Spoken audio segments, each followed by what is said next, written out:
ఆంధ్రప్రదేశ్లో చంద్రబాబు పాలనపై వైఎస్ఆర్సీపీ అధినేత మాజీ ముఖ్యమంత్రి వైఎస్ జగన్మోహన్ రెడ్డి మరోసారి తీవ్రంగా ఆగ్రహం వ్యక్తం చేశారు. రాష్ట్రంలో పోలీస్ వ్యవస్థ అత్యంత ప్రమాదకర ధోరణిలో నడుస్తోందన్నారు. రాజకీయ అణిచివేత కోసం ప్రశ్నించే వారి గొంతు నొక్కే ప్రయత్నం జరుగుతోందని ఆయన మండిపడ్డారు. హే రామ్, సేవ్ ఆంధ్రప్రదేశ్ అంటూ సోషల్ మీడియా వేదికగా ట్వీట్ చేశారు. చంద్రబాబు రాజకీయ అణచివేత చర్యల కోసం ప్రశ్నించే వారి గొంతు నొక్కడానికి ఆంధ్రప్రదేశ్లో పోలీస్ వ్యవస్థను అత్యంత ప్రమాదకర ధోరణి వైపు నడిపిస్తూ ఉన్నారని ఎక్స్లో ట్వీట్ చేశారు. చిన్నారులు మిస్సింగ్ అయినా దర్యాప్తుపై వేగం లేదు అన్నారు.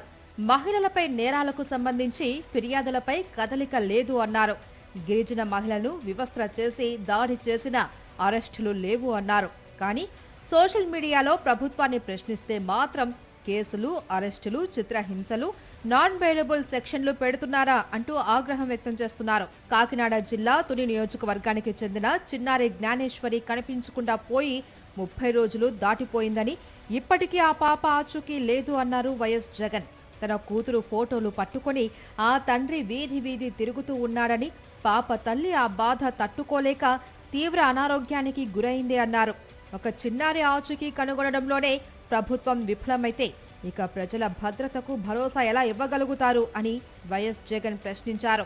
ఇంకో ఘటనలో ఇదే కాకినాడ జిల్లా పెద్దాపురంలో మానసిక దివ్యాంగురాలైన బాలికపై లైంగిక దాడి ఘటనపై కేసు నమోదుకు నానా తాత్సారం చేసి నిందితులతో కుమ్మక్కైతే ఇక ఈ రాష్ట్రంలో పాలన ఎక్కడ ఉంది అని ప్రశ్నించారు.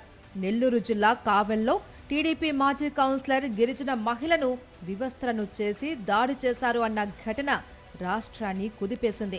ఇలాంటి దారుణ ఘటనలో తాత్సారం చేసి వారం రోజుల తర్వాత ఫిర్యాదు తీసుకోవడం ఒక పెద్ద తప్పైతే ఇప్పటి వరకు ఎవరిని అరెస్టు చేయకపోవడం మరింత దారుణం. పైగా బాధితులపైనే ఎదురు కేసు పెట్టడం చూస్తే నేరస్తులకు రక్షణ, బాధితులకు వేధింపులు అన్నట్టుగా చంద్రబాబు పోలీసు వ్యవస్థను నడుపుతూ ఉన్నారని మండిపడ్డారు. సాయికృష్ణ లాకప్ డెత్, శవం మాయం కేసు రాష్ట్రాన్ని కుదిపేసింది అన్నారు వైఎస్ జగన్. ఆ తల్లి అడిగిన ప్రశ్నలకు చంద్రబాబు వద్ద ఇప్పటికీ సమాధానాలు లేవు అన్నారు. క్రాంతికుమార్ ఆత్మహత్య కేసు, అతను ఇచ్చిన మరణ వాంగ్మూలం, దీన్ని సోషల్ మీడియా సాక్షిగా చూసిన ప్రజలు తీవ్రంగా కలత చెందారు అన్నారు. గంగమ్మ, తిరుపతమ్మల లాకప్ డెత్, పోలీసుల వేధింపులతో కళావతి ఆత్మహత్య కేసులు, ఇవన్నీ రాష్ట్రంలో పోలీసు వ్యవస్థకు తీవ్ర తలవంపులు తెచ్చాయని అన్నారు. అయినా చంద్రబాబు పరితెగింపునకు కట్టడి లేదు అన్నారు. వీటన్నింటి నుంచి ప్రజల దృష్టిని మళ్లించడానికి రోజుకో డైవర్షన్ పాలిటిక్స్ చేస్తూ ఉన్నారని విమర్శించారు. సోషల్ మీడియా యాక్టివిస్టులపై వాటికి సంబంధించిన సెక్షన్లతో కాకుండా బెయిల్ రాని సెక్షన్లు పెట్టాలి అని, కేసులను వ్యవస్థీకృత నేరాలకు లింకు చేయాలి అంటూ ఒక ఆర్గనైజ్డ్ క్రిమినల్ మాదిరిగా చంద్రబాబే ప్రతి స్టేషన్ హౌస్ ఆఫీసర్కు ఈ ఆదేశాలు చేరేలా పోలీసులకు హుకుం జారీ చేసినట్టుగా సమాచారం వస్తోంది అన్నారు. ఇది అత్యంత ప్రమాదకరమైన ధోరణి అని ఆందోళన వ్యక్తం చేశారు. ప్రజల ప్రశ్నలకు సమాధానం చెప్పలేక భయపెట్టాలి అనుకోవడం ప్రజాస్వామ్యాన్ని ఖూనీ చేయడమే అవుతుంది అన్నారు.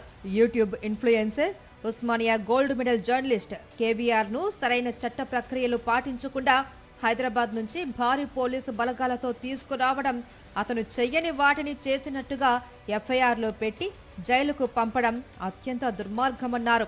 ఇక యూట్యూబర్ రావణ్ విషయంలో ఇప్పుడు పెట్టిన కేసులకు 4 కోర్టుల్లో బెయిల్స్ వచ్చినా అహంకారంతో చెలరేగిపోతూ నేరుగా సంబంధిత పోలీస్ స్టేషన్లపై తమ వారి చేత దాడులు చేయించారు అని ట్వీట్ చేశారు. అసహనంతో తీవ్రవాదులపై పెట్టే అభియోగాలు మోపారన్నారు. చంద్రబాబు, పవన్ కళ్యాణ్, లోకేష్లు సహా టీడీపీ నాయకులు గతంలో ఇప్పుడు కూడా ఏం మాట్లాడారో, ఏం మాట్లాడుతున్నారో ఇప్పుడు వాళ్ళు కూడా అవే మాటలు మాట్లాడుతున్నారు, వాటినే ప్రశ్నిస్తున్నారు.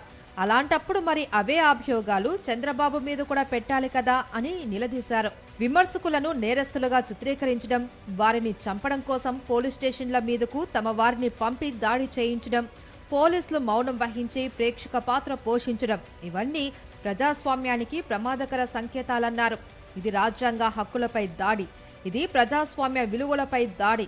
చంద్రబాబు, ఆంధ్రప్రదేశ్కు కావాల్సింది రౌడీ పోలీస్ రాజ్యం కాదు, జంగల్ రాజ్ కాదు. బాధితులకు న్యాయం చేసే వ్యవస్థ కావాలి, ప్రజలకు భద్రత కల్పించే పాలన కావాలి, చట్టం ముందు అందరూ సమానమనే నమ్మకం కావాలి. రాజకీయ ఆదేశాలకు కాకుండా రాజ్యాంగానికి లోబడి నడిచే పోలీస్ వ్యవస్థ కావాలి అని వైఎస్ జగన్ స్పష్టం చేశారు.